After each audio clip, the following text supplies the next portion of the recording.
Oi pessoal, boa tarde. Sejam todos muito bem-vindas, todos muito bem-vindos. Você que está acompanhando a gente de casa, não sei quando, seja muito bem-vinda e muito bem-vindo também. É um prazer, é uma honra inaugurar o segundo ano dos Diálogos Interdisciplinares, esse projeto da Litera com a Livraria Realejo, a livraria mais charmosa aqui da cidade de Santos. Hoje eu estou acompanhado para abrir o ano 2 da minha amiga Carol. Tudo bem, Carol? Tudo bem, e você? Tranquilinho, está ótimo, graças a Deus estamos aí.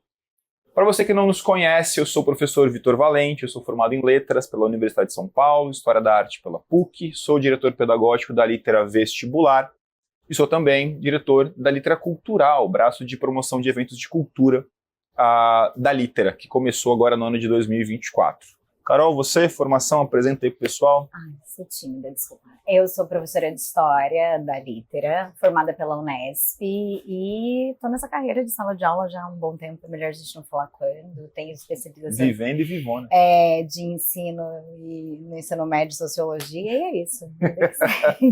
A proposta desse nosso encontro de hoje é poder bater um papo com vocês sobre os cruzamentos entre a história e a literatura, especificamente do período a que denominamos Idade Média. Então, vamos começar essa brincadeira.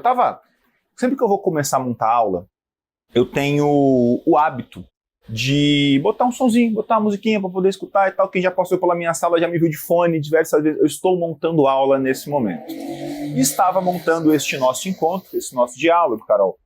E vou botar um sonzinho, tá, meu Spotifyzinho ali para poder começar a acontecer. E de uma música para outra, apareceu uma canção que só o sagrado vai conseguir explicar por que apareceu, ou o algoritmo, que me apareceu uma canção que eu falei, eu nunca não escuto esse gênero, que negócio é esse? Meu primeiro ímpeto, eu confesso, foi pular. Não ouço, né? Vou pular esse negócio. Não, darei uma oportunidade. E eu vou ler a letra da canção que apareceu para mim. Achando que ia vir um poema trovadoresco. Nosso quadro na Castela. Não estava preparado para isso. Nosso quadro na Castela. Você me pegou muito de surpresa. Posso começar? Fica à vontade. Cuidado, gente. Todo mundo tem um amor que quando deita, olha pro teto, vem a pergunta, será que se fosse hoje a gente dava certo? Nossa.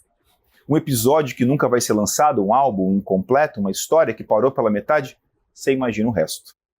É saudade que toma conta de mim.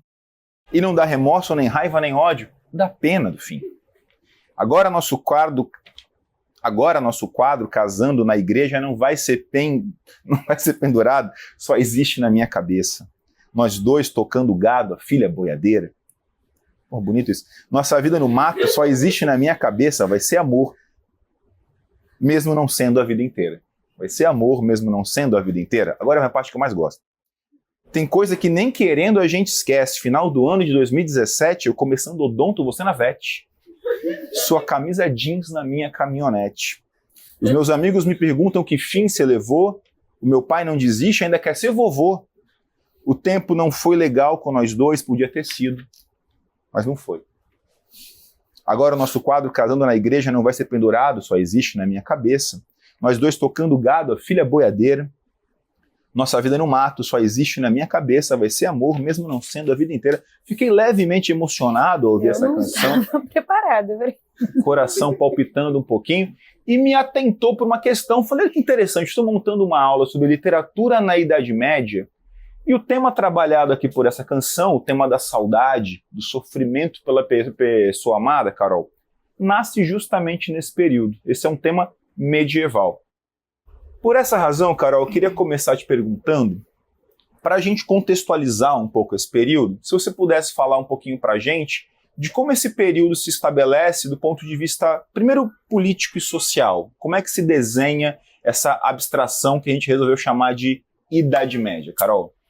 Bom, eu tive que me recuperar dessa. Eu acredito nisso. Emocionante declaração. Eu sei disso. Bom, é o seguinte. Tem um sentimento. Foi forte. Sei lá, não estava pronta. Falando sobre Idade Média, quando a gente fala de Idade Média, ou de qualquer período na história, na verdade, não existe uma data ou um start para as coisas começarem e terminarem. O que existe são escolhas da historiografia para utilizar marcos ou eventos históricos para a gente poder entender exatamente de uma forma mais didática, eu diria, essa separação de um período para outro. Então, o que a gente chama de Idade Média ou de Idade Medieval é o período que vai da queda do Império Romano, em 476 d.C., até 1453, que é a queda de Constantinopla, que foi tomada pelo Império Turco-Otomano. É esse o longo período. É um período extremamente extenso da história, você tem aí cerca de 1 milênio, né, de duração, e ao longo da Idade Medieval, o que a gente vê é um período de construção, de formação desse contexto do medievo, a alta Idade Média, quando se atinge esses elementos, e depois a fase de decadência que coincide com o que a gente vai chamar de Renascença ou Renascimento. A gente fala de Renascimento daqui a pouco. Logo, logo a gente chega lá. A gente chega lá. Pensando nessa idade medieval, a gente tem que pensar, para entender esse processo de formação, todo o período da história, ele vai ter relação com o que passou e com o que está se formando. Então, não se abandona definitivamente elementos de uma cultura romana. Então, você tem ali a permanência, por exemplo, da própria instituição da Igreja Católica, que nasce em Roma, ela se chama Igreja Católica Apostólica Romana, e não é por acaso, né? Tem para lembrar. E ela vai manter ali, ela vai perpetuar nessa Europa uma série de elementos culturais. E, ao mesmo tempo, você tem fusão de elementos dessa localidade onde vai se formar a Idade Medieval.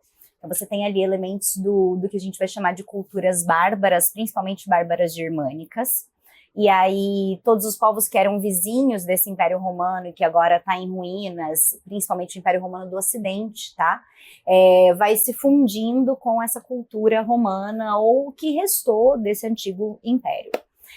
Nesse processo, você tem aí absorção de elementos mutuamente. Então, você tem a formação de uma sociedade que vai se assentar em práticas rurais, basicamente voltada para uma economia de subsistência e ainda partindo de princípios morais muito rígidos, sustentando tradições que eram tanto germânicas quanto romanas, aí aqui a gente vai ter uma coincidência de elementos, que são a partir de uma base de família patriarcal. Esses elementos eles vão ficando cada vez mais sólidos nessa Europa medieval que se forma aqui, né? Disso tudo, é importante você pensar que a igreja, enquanto instituição remanescente do Império Romano, ela vai se tornando cada vez mais forte na medida em que ela se aproxima de poderes políticos que estão se consolidando também na formação dos primeiros reinos bárbaros, tá? Que aí o primeiro reino a se unificar seria o Reino Franco, com a unificação a partir do rei Clovis. E o Clovis, por exemplo, que é o primeiro rei da dinastia merovíngia, do que vai vir a ser a França, ele consegue unificação política e territorial, militar, com apoio da igreja. Então ele se converte ao cristianismo. Então ele não converte só a si mesmo, mas ele determina o batismo de diversos soldados, de milhares de soldados. Isso já demonstra aqui que a igreja vai se tornar, sim, efetivamente, uma instituição extremamente forte e influente, tá? Então, esses outros elementos que eu citei, essa ruralização, essa formação de uma economia que é muito voltada para a subsistência, estão associados tanto à ruína do próprio Império Romano, que no seu processo de decadência leva a população para a zona rural, né? A população começa a fazer um movimento de êxodo urbano, sim. Já que o Império Romano ele é essencialmente urbano, você tem esse esvaziamento das cidades na crise, e ao mesmo tempo as comunidades germânicas já eram de tradição rural. Então esses elementos se fundem, fortalecendo um ruralismo. O que a gente chama de feudalismo, efetivamente, só vai se consolidar no Império Carolíngio, ali passando pelo Renascimento Carolíngio, mas também chegando no que a gente vai chamar de Alta Idade Média. E no que consiste, Carol, esse feudalismo? O feudalismo, ele tanto é uma relação política quanto econômica. Então, é a base, como eu já coloquei, é uma sociedade rural e com uma prática de subsistência. Sendo essa uma prática de subsistência, ela está muito ligada à terra, né? Então, a agricultura é de subsistência, tá?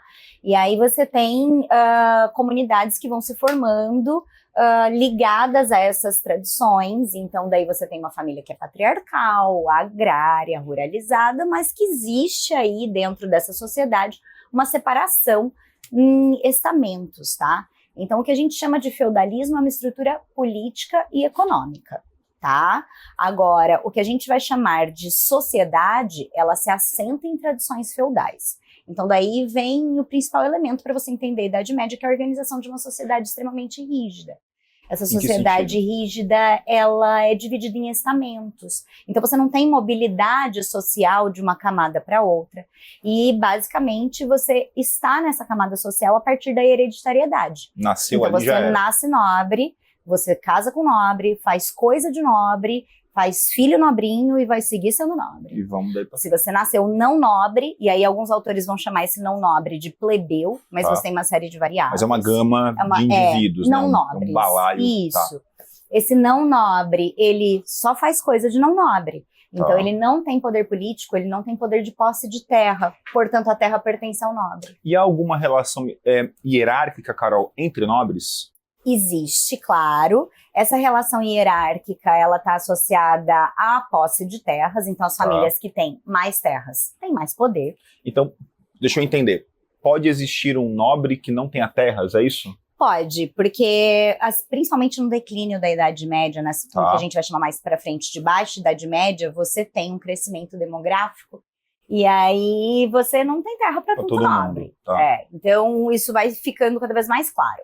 Mas o que a gente vai chamar de cavalaria ou a formação militar, essa vai ser uma função nobre na sociedade. Portanto, o nobre, ele é cavaleiro, ele é responsável pela proteção da região, dessa sociedade, da comunidade e tal. As chamadas relações de vassalagem, elas entram nesse contexto. Aqui. E aí, justamente, essas relações de concessão de terras, elas se dão num patamar hegemônico, tá? Então, nobre concede terra para nobre, certo? Essa estrutura da posse de terra, ela é superior a tudo. Então, só a igreja ou um nobre é detentor de terras. Como eu estou falando de uma sociedade rural, a posse de terras, ela te dá todo o poder, certo? Então, um nobre concede terras a outro nobre, no que a gente vai chamar de relação de suzerania e vassalagem. Essa relação de concessão de terras, ela só acontece no Império Carolíngio. Então, antes, no começo, nessa formação do medievo, ainda não se estruturava dessa forma. A concessão de terras é uma estratégia do Império Carolíngio para facilitar a administração do Império. O Império era vasto, e aí você vai ter uma divisão de territórios em marcas, ducados e condados, que vai dar origem aos títulos de marqueses, duques e condes, certo? O nome varia de acordo com o tamanho. E aí o rei, o imperador, passa a conceder terras para nobres que fossem de sua confiança para gerenciar essas terras. Eles, por sua vez, juram fidelidade ao rei e juram proteger a terra e a população local. Este nobre que recebe a terra, ele pode subdividi-la. Então ele pode dividir de novo, concedendo para um outro nobre. Só que quando você faz uma segunda concessão, essa concessão, ela acompanha o juramento. Então, eu, rei, concedo a terra para ele, Mateus concede a terra para Vítor, e aí eles herdam os juramentos uns dos outros. Todo mundo no guarda-chuva da Carol. Todo mundo jura fidelidade a mim, que sou o rei, entende? Isso é bastante importante, essa ideia da juramentação de fidelidade, porque tudo passa por um apoio, uma bênção do Papa ou do alto clero, que, claro, faz parte dessa estruturação toda, como uma espécie de, não sei se pretexto, mas justificativa em grande parte. Validação. E aí, esse juramento de fidelidade consolida essa subdivisão de terras. Cada subdivisão de terra a gente vai chamar de feudo, por isso o nome feudalismo. E dentro dessas terras você tem uma comunidade não nobre que vive em dependência desse senhor, desse nobre. Essa comunidade não nobre trabalha para o seu próprio sustento e para o sustento do seu senhor. Então, dá para dizer, então, Carol, que dentro de uma sociedade feudal existem papéis pré-estabelecidos para cada categoria de sujeito que está ali. Sim, sem dúvida. Se você nasce não nobre ou se você nasce nobre, há funções pré-estabelecidas. Há funções para isso. E isso vai passar por todas as questões da sociedade ou da sua vida. Então, a forma como se casa, onde se trabalha, como se trabalha e assim sucessivamente. Tudo na sua vida é determinado por esse local de nascimento. É óbvio que a população nobre, ela acaba sendo muito mais vigiada, Então, por exemplo, a mulher nobre, ela tem uma restrição de liberdades muito mais clara. Tá. Essa vigilância moral da sociedade, ela é muito mais intensa dentre os nobres, mas existem uma série de coisas que vão acontecendo ali nos bastidores, né? Só que a gente não está aqui para fazer fofoca histórica hoje. Mas é um pano de fundo bastante interessante. Você comentou, Carol, que há em vários pontos da sua fala que a igreja vai ter um papel fundamental nessa história. E de que maneira, te pergunto, os valores dessa instituição, que é uma instituição que ela busca, ao longo da história, me parece, demonstrar poder a partir da colocação dos seus valores no contexto social, de que maneira esses valores vão ser impregnados nessa sociedade, nesse contexto? Olha, a igreja, o cristianismo, de um modo geral, vamos tratar assim, ele cresce junto com o declínio do Império Romano. Então, na medida em que o Império Romano ele entra em decadência, a cristandade ascende, certo? Essa cristandade, ela ascende, ela se consolida como Igreja Católica Apostólica Romana, mais ou menos ali no século IV, já depois de Cristo, óbvio. E quando Roma cai, essa instituição se perpetua. Mas para ela continuar existindo e ter cada vez mais poder, ela vai acabar se fundindo a elementos de culturas pagãs. Ela absorve, ela influencia elementos das culturas pagãs. Então, nem tudo que a gente atribui como moralismo católico é exclusivamente nascido dentro dessa igreja. Há outros cruzamentos ali. Existe essa tradição bárbara germânica que vai acabar se misturando, se fundindo com essa igreja. Nesse processo todo de formação, que é um processo, como eu disse, extremamente longo, de consolidação longa e lenta, você tem, ao mesmo tempo, um misticismo muito potente. Os romanos eram muito místicos, eram muito preocupados com superstições, e isso vai se perpetuando e se repete entre os bárbaros. Esse misticismo, claro, ele vai facilitar esse poderio da igreja. Então, é importante ressaltar que se a igreja, enquanto instituição religiosa, ela vai ficar mais forte, você passa a ter uma visão de mundo cada vez mais teocêntrica. Claro. Então, a igreja vai utilizar-se de um discurso religioso para explicar quaisquer fenômenos da sociedade ou da natureza e etc. Isso é uma ruptura com um afastamento com relação à antiguidade clássica, já que gregos e romanos eram muito mais antropocentrados, tá? Essa explicação do divino para tudo da igreja vai se justificar principalmente com relação ao medo da vida pós-morte. Tá. E a igreja vai usar isso como um mecanismo de barganha e poder. Então, de coerção também, simples, assim, se você se comporta como eu digo que você tem que se comportar, você vai para o céu na vida eterna e vai ser feliz e se divertir, senão você vai para a danação eterna, certo? Que não deve ser muito legal. Que eu imagino que não. E aí, dessa forma, ela meio que controla cada vez mais, claro, ao longo de um milênio, essas relações sociais, esses comportamentos de um modo geral. É óbvio que, como eu falei, tudo isso também passa por questões culturais próprias dessa Europa medieval, tá? Então, dá pra gente dizer, Carol, então, se eu entendi de forma correta, que essas relações feudais, elas vão moldar bastante a maneira como poder e sociedade vão se organizar nesse período, certo? Sim, sem dúvida.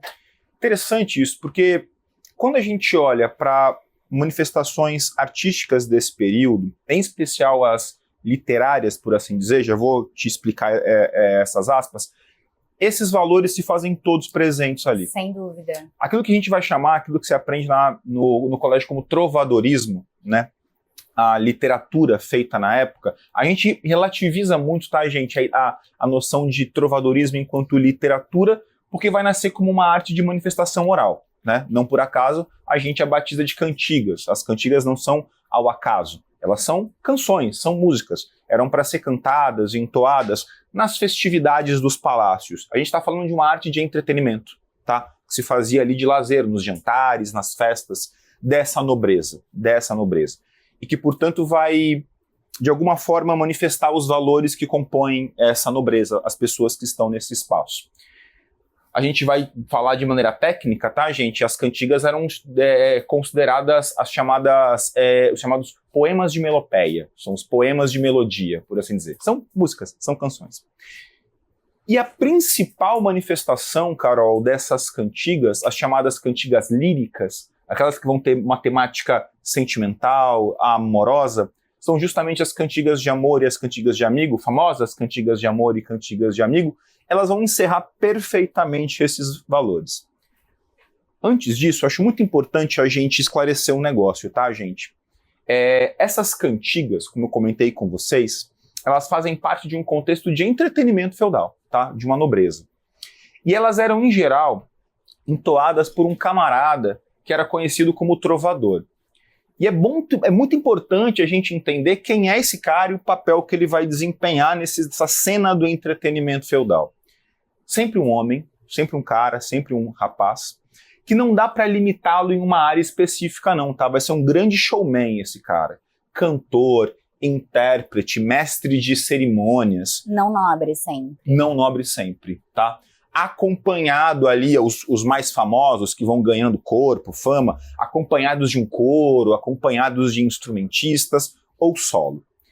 O valor de um trovador era medido pela sua capacidade interpretativa. Quão melhor era a sua capacidade cênica, de cantar, de se colocar em papéis diversos, melhor esse camarada era. Por essa razão, as cantigas vão se dividir em papéis, inclusive masculino e feminino.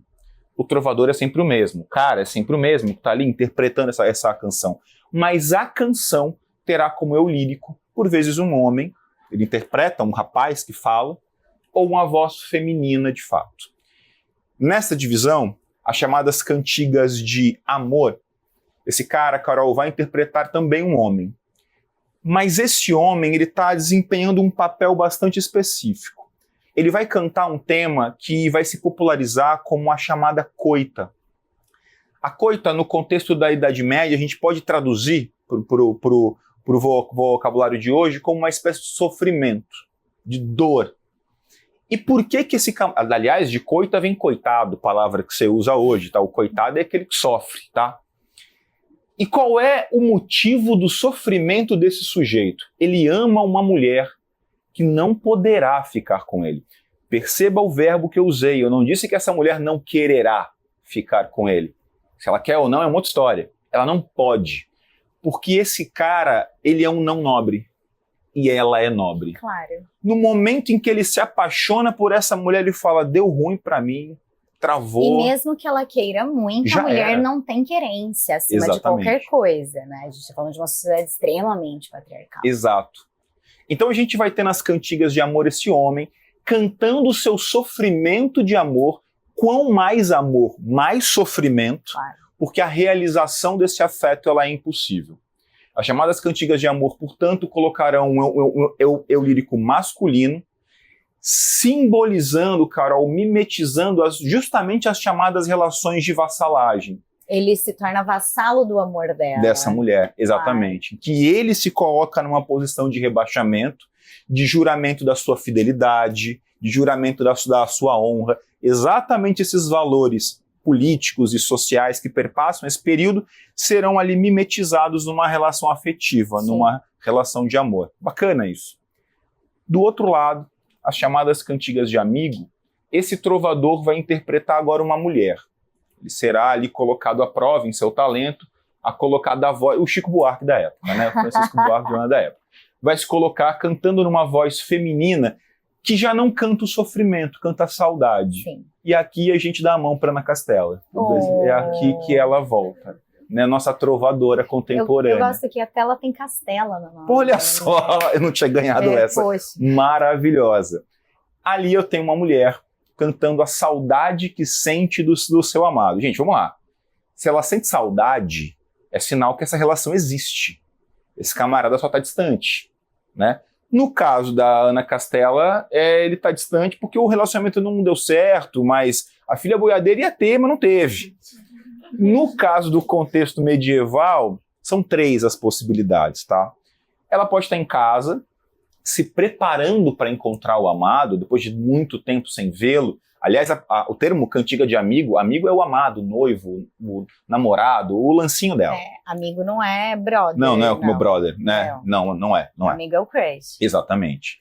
E ela tá conversando em casa com a mãe, com as irmãs, louca para encontrar esse cara. Condição 1.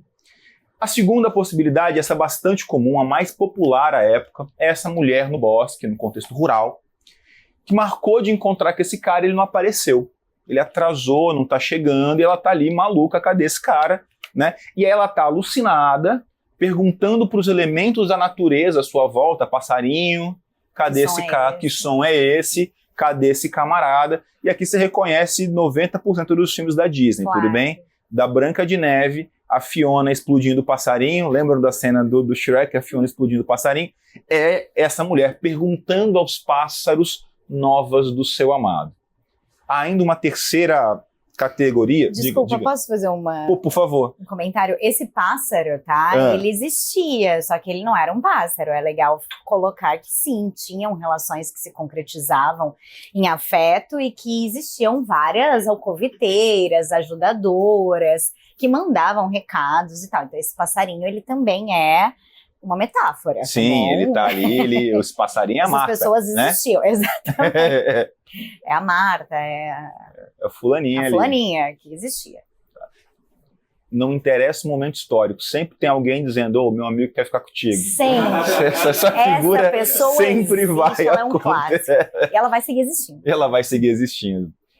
A terceira possibilidade, não, maravilhoso. A terceira possibilidade temática que vai acontecer, essa ficou muito famosa depois, é essa mulher rogando às ondas do mar que tragam de volta o seu amado. Ele foi navegar, ele foi fazer coisas de hominho, beleza, tá? Né? E ela pede para que as ondas do mar o tragam de volta. Mar Salgado.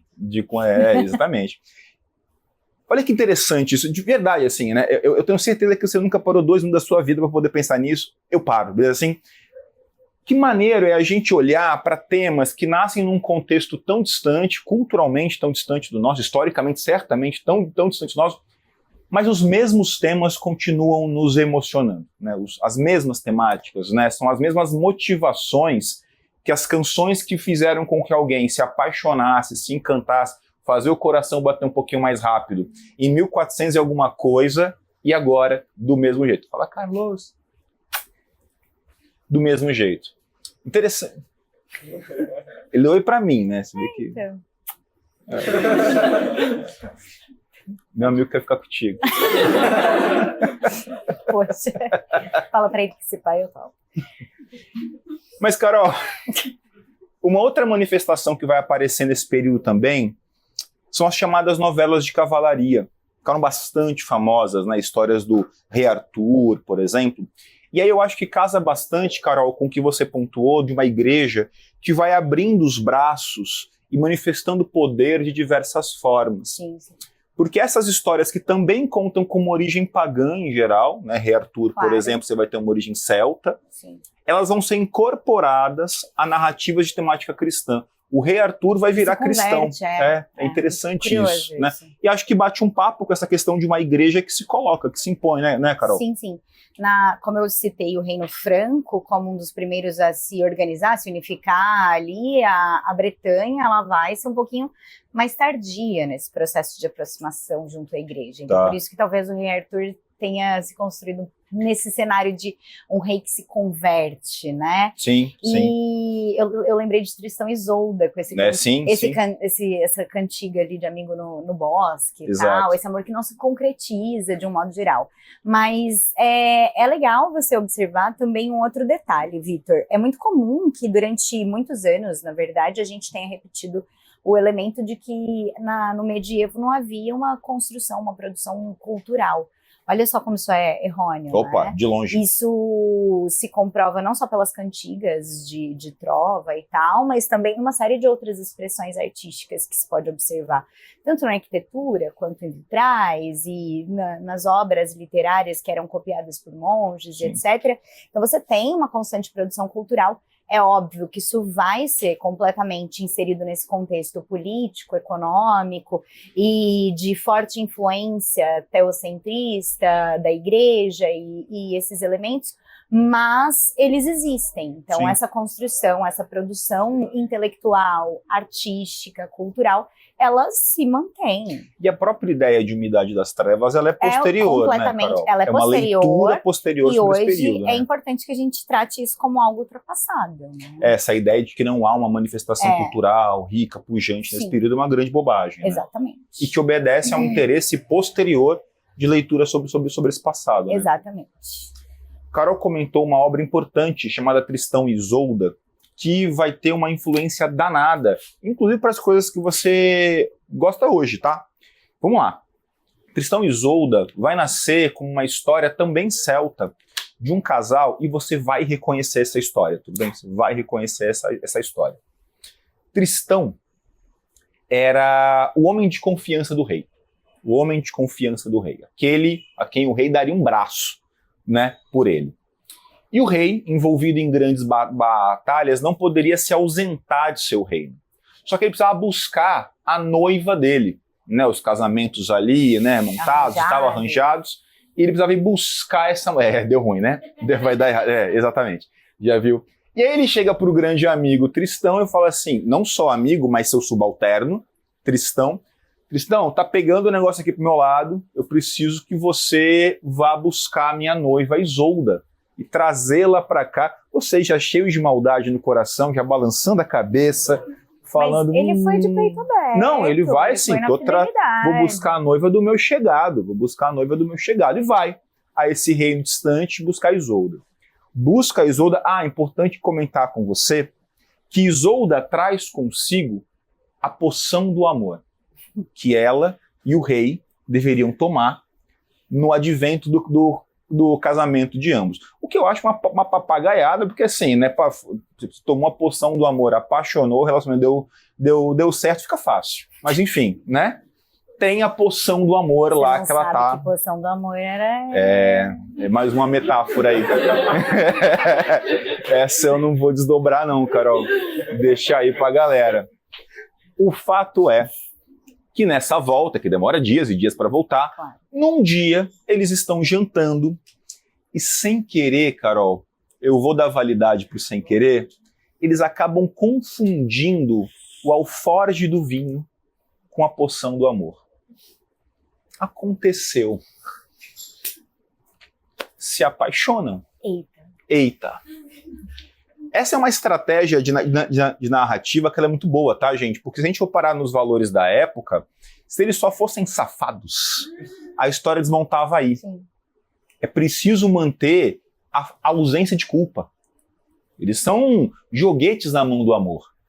Tristão e Isolda... O coração segue puro. Exatamente. Se apaixonam enlouquecidamente e se colocam diante desse amor impossível. Voltam, Isolda se casa com o rei. É o dever de Isolda fazer isso. Tristão segue sendo o homem de confiança do rei. E um triângulo amoroso se estabelece. Haverá, claro, um momento em que o rei descobrirá tudo aquilo que se dá. O rei, entretanto, ama Tristão, é seu grande amigo. O rei, entretanto, ama Isolda, sua esposa. E o rei não consegue fazer o que deveria fazer, que é condená-los à morte. Tristão, alijado em sua honra, em sua amizade, constrangido, vai ao campo de batalha numa empreitada suicida.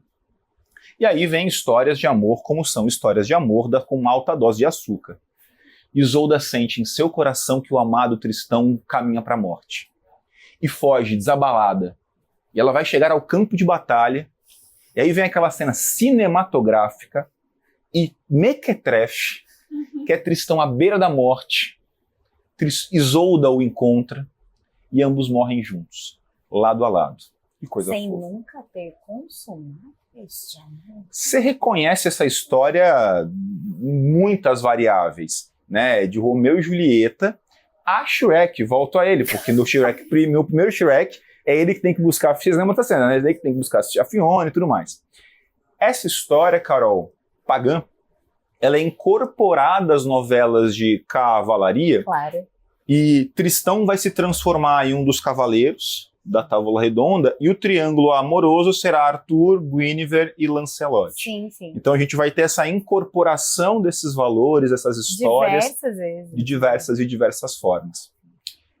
Caminhando um pouco mais para frente, Carol, já no contexto do final da Idade Média, vai surgir uma outra manifestação chamada humanismo, que vai funcionar como ponte para o chamado renascimento cultural ali no campo da arte. O que vai acontecendo, Carol, ao final da Idade Média? Na verdade, a pergunta é outra, né? Não é o que vai acontecendo, é o que vai conduzir ao final desse período, que por sua vez vai suscitar os valores geradores dessa outra manifestação artística, o humanismo. Carol, o que vai fazer nesse período ruim? Primeiro que a gente nunca tem um elemento só que leva à ruína de um período histórico todo ou de um contexto, né? Como eu falei para você, o Império Romano não cai do dia para a noite e desaparece, e a mesma coisa não vai acontecer com a Idade Medieval, tá? E aí você tem uma série de elementos que vão demonstrando já essa ruína, não só do mundo feudal, mas desse modo de organização. Você tem um crescimento demográfico associado a uma série de outros desdobramentos que vão se acompanhando, e aí é um tópico que aparece bastante em provas, vão ser acompanhados do movimento cruzadístico. Opa! Aí as cruzadas que são conclamadas, né, pela Igreja Católica, que tem como grande objetivo reconquistar a Terra Santa, que estava sob posse dos muçulmanos e etc., né, e toda aquela visão etnocêntrica europeia de que só nós estamos certos e somos civilizados, né, a cristandade está correta e é civilizada, e o mouro, o muçulmano, o islâmico não, então a gente precisa recuperar a Terra Santa. É óbvio que a cidade de Jerusalém, ela vai ser o pretexto para esse movimento cruzadístico. Você tem lá 8 cruzadas oficiais e centenas de cruzadas extraoficiais, tá?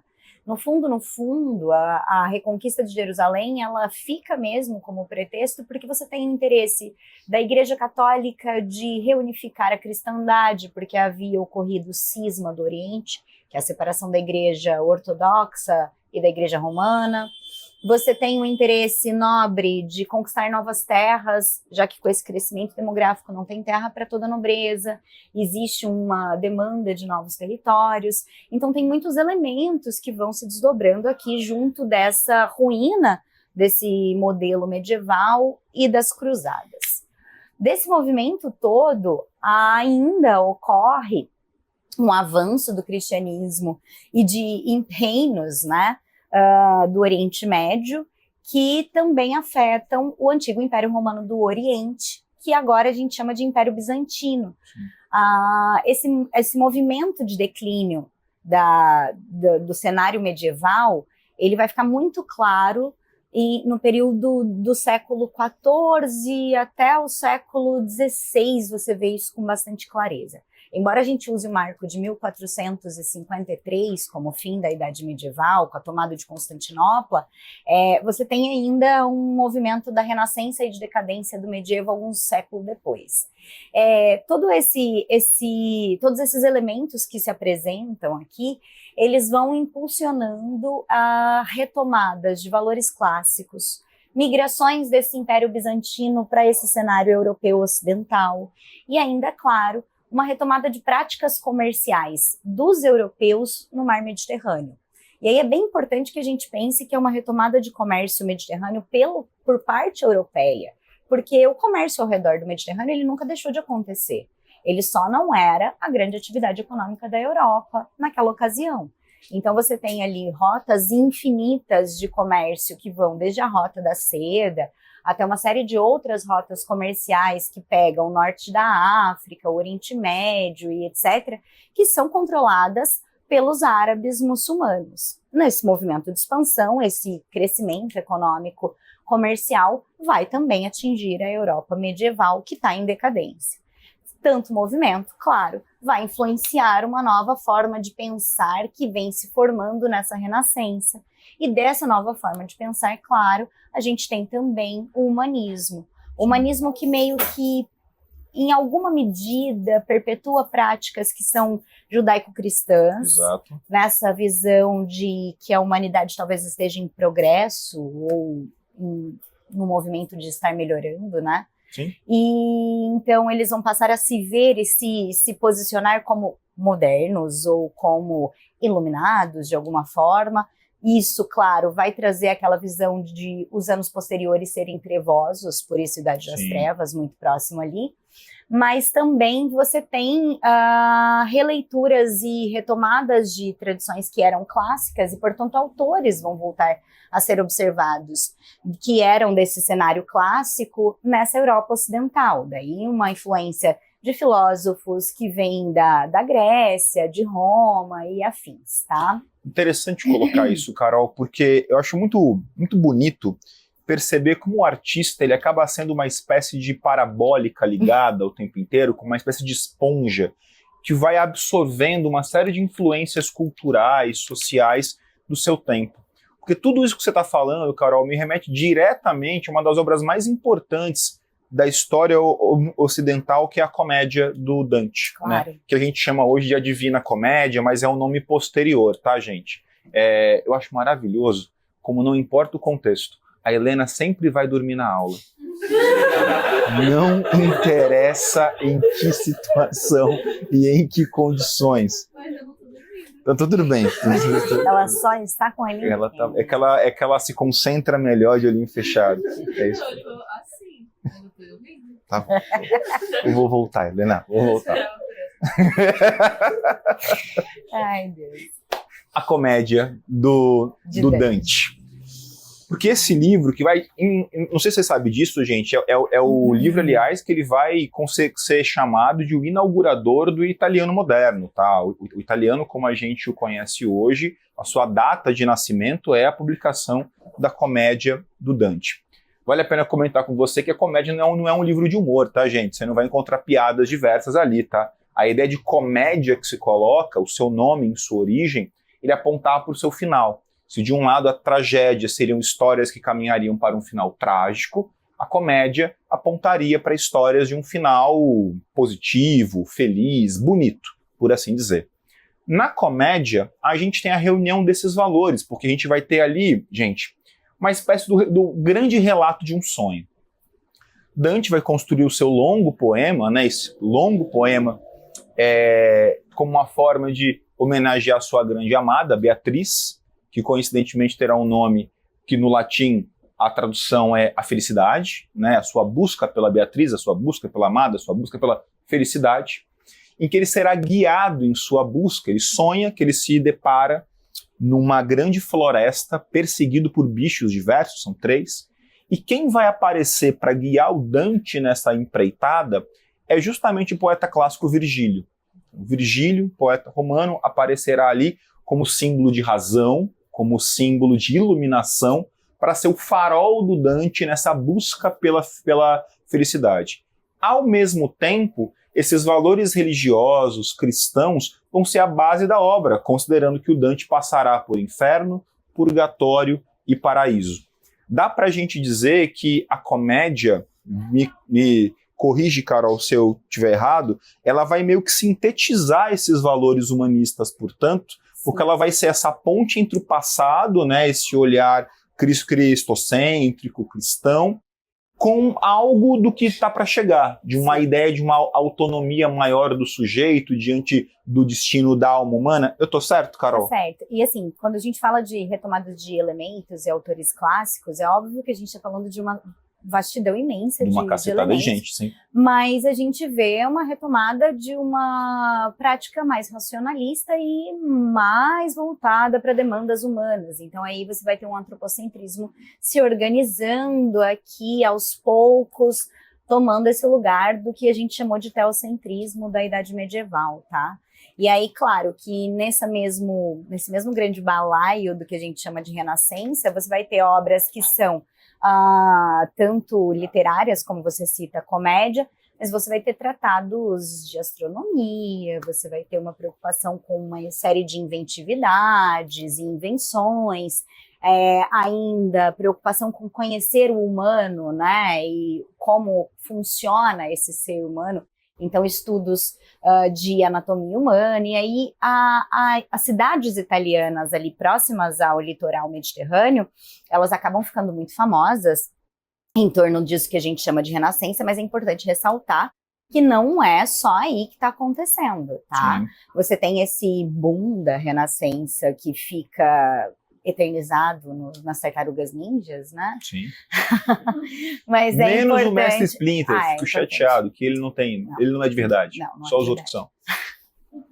Mas é importante pensar que você vai ter uma prática renascentista ou essas práticas e produções também em outras áreas da Europa Ocidental, tá? Então você tem esse desenvolvimento tanto do comércio quanto dessas produções intelectuais, artísticas também nos Países Baixos, na Bretanha e assim sucessivamente.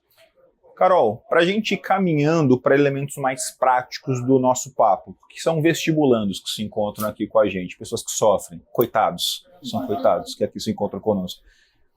Idade Média cai nas provas, Carol? Cara, cai.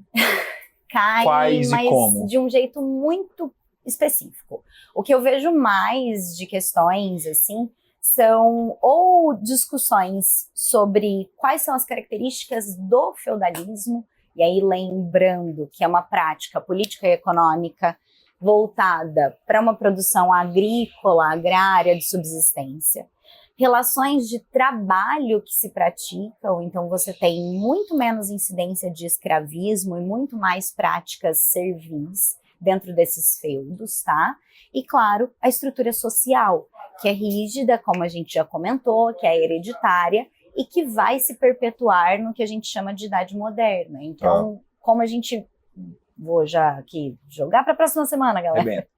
Pensando aqui que na próxima semana vocês vão falar de modernidade ou de idade moderna, esse processo de transição, como a gente vê uma espécie de herança romana que se arrasta aqui nesse medievo, a gente vai ver uma herança medieval na idade moderna. Então, muda essa estrutura, em alguma medida, política, econômica, mas a sociedade ela vai continuar estamental e hereditária na Idade Moderna. Então, a gente vê essa renascença, mas valores humanistas não vão tratar todos como livres ou iguais, tá? Correto. Então, é importante pensar isso. E há provas, Carol, que preferem, de um modo geral, que caem, que cobram mais tipo de conteúdo? Eu vejo, eventualmente, o Enem gosta, assim, dessa pergunta um pouco mais seca. A FUVEST gostava, mas como a gente brincou recentemente, a FUVEST ela está um pouco imprevisível. Ela está numa crise de identidade, né? E a Unesp gosta também de perguntas que são, assim, pontuais sobre esses elementos. E daí, como cai é importante. Sim. Então você vê ou trechos de obras que comentam esse cenário do medievo, ou ainda numa conexão interdisciplinar com literatura, claro, obviamente, ou com filosofia. Mesmo com arte também, né? Imagens e tal, aparece bastante. Exato. Ou ainda é muitíssimo importante que vocês consigam fazer leituras de obras que são iluminuras do cenário medieval. Então você vê, às vezes, aquelas gravuras que representam um feudo com a divisão dos mansos ou das terras, um castelo ao fundo, e aí você vê figuras, eventualmente, que simbolizam essas camadas da sociedade. Presta atenção nos detalhes que aparecem nessas imagens. Então, pensando, por exemplo, nessa estrutura social, o não nobre vai estar sempre com um instrumento de trabalho na mão. O nobre vai ser retratado como um cavaleiro. Isso é o mais comum, mais recorrente, tá? E sempre vai ter uma figura clerical por ali, certo? Agora, olhando para o cenário de trabalho, ou mesmo o feudo retratado, ele pode estar retratando a sociedade, a divisão de funções, ou mesmo a prática do feudalismo como uma forma político-econômica. Então, essa leitura, essa interpretação é o que mais importa nesse momento nas provas mais recentes, tá? No campo da literatura, acho que vale a pena pontuar para vocês que o trovadorismo puro e seco, textos trovadorescos, raramente caem. Essa é uma prática antiga, tá? O que não significa dizer que é um conteúdo que deixou de cair, mas ele foi renovado na forma como ele costuma aparecer nas provas para vocês. Em geral, ele aparecerá em questões dissertativas, tá? Testes quase nunca, para não dizer nunca. E quase que em todos os casos, a partir das influências na cultura contemporânea. Então vamos lá. Recentemente, a própria Unesp colocou um poema da Cecília Meirelles, uma autora bem recente, comparado com o trovadorismo, então, recentíssima, chamada, o poema dela é Confessor Medieval. Né? Nas suas tarefas de trovadorismo, certamente essa questão estava ali. Pedindo para que você reconhecesse ecos do trovadorismo em uma produção cultural contemporânea. É assim que cai. Não se assuste se a Ana Castela estiver em suas provas, Sim. porque a chance de aparecer, falando sério, a partir de temáticas sobre o reconhecimento do tema da saudade, com que cantiga isso conversa, é o arroz de festa. É assim que costuma aparecer de fato. Todos boa? Importante comentar com vocês, esse é o primeiro de 3 encontros dessa segunda edição do Diálogos Interdisciplinares. Na próxima semana, a Carol tem uma folga para ter o fim de semana dela, vem o professor Tiago e a gente vai bater um papo sobre a literatura e a chamada Idade Moderna, beleza? Antes da gente encerrar, e aí no último encontro a Carol volta, tá? Para a gente bater papo sobre literatura e idade contemporânea, tá? O foco será na estética romântica, fundamentalmente. Eu imagino que eu não vou, se eu trouxe a Ana Castela hoje, imagino que eu não vou trazer quando a conversa for romantismo. Estou preocupada. Mas antes da gente encerrar, importante comentar com você que a gente preparou um sorteio para você que está aqui. Um sorteio e você vai ganhar um livro, afinal de contas você está na Realejo, beleza? Tá? Seguinte, a Litera Cultural, o podcast da Litera está com uma sessão nova de repertórios da semana. E nesta semana especificamente a gente está ali apresentando para os nossos alunos, para os nossos ouvintes, as ideias da Djamila Ribeiro. Por essa razão, é um livro da Djamila Ribeiro que sortearemos para você que está aqui, você que não ganha bingo, você que não ganha nada, nem o picolé, você já ganhou na promoção do picolé. Vamos ver se o livro da Djamila sai para você nesse sorteio. Faremos da seguinte maneira, eu baixei um aplicativo de sorteio, o número será sorteado e a produção conta ali, né, produção, beleza, produção, com o nome correspondente ao número. Então vamos lá, eu escolhi números, eu não quero ser um revendedor do Boticário, parece uma propaganda, são 15 números, perfeito. Valendo, valendo. Atenção, é o número 13 o ganhador. Quem é o número 13? A pessoa que dormiu na aula. Garota Helena é a ganhadora. Você tem mais 2 oportunidades de ganhar livro, beleza? Tem a semana que vem, tem a próxima também. E eu deixo o convite para você, depois da aula ali embaixo vai acontecer o lançamento de um livro de uma autora aqui de Santos, que foi minha aluna também, tá? A Ana tá lançando um livro. Vai ser aqui em cima? Então aqui em cima deles vai acontecer o lançamento. E um bate-papo bem legal dela com outras 2 mulheres muito incríveis aqui da cidade sobre literatura feminina na cidade de Santos. Mulheres escrevendo ficção na cidade de Santos. Fica o convite para vocês de permanecerem por aqui. Belezinha, pessoal? Espero que tenham gostado, como a gente sempre gosta de sentar, trocar uma ideia e tudo mais. E eu espero vocês na próxima semana, que vai ser muito, muito, muito legal, beleza? Um beijo para vocês. Você que está em casa, tchau para você também. Acabou por hoje, é isso aí. Tchau, tchau, pessoal.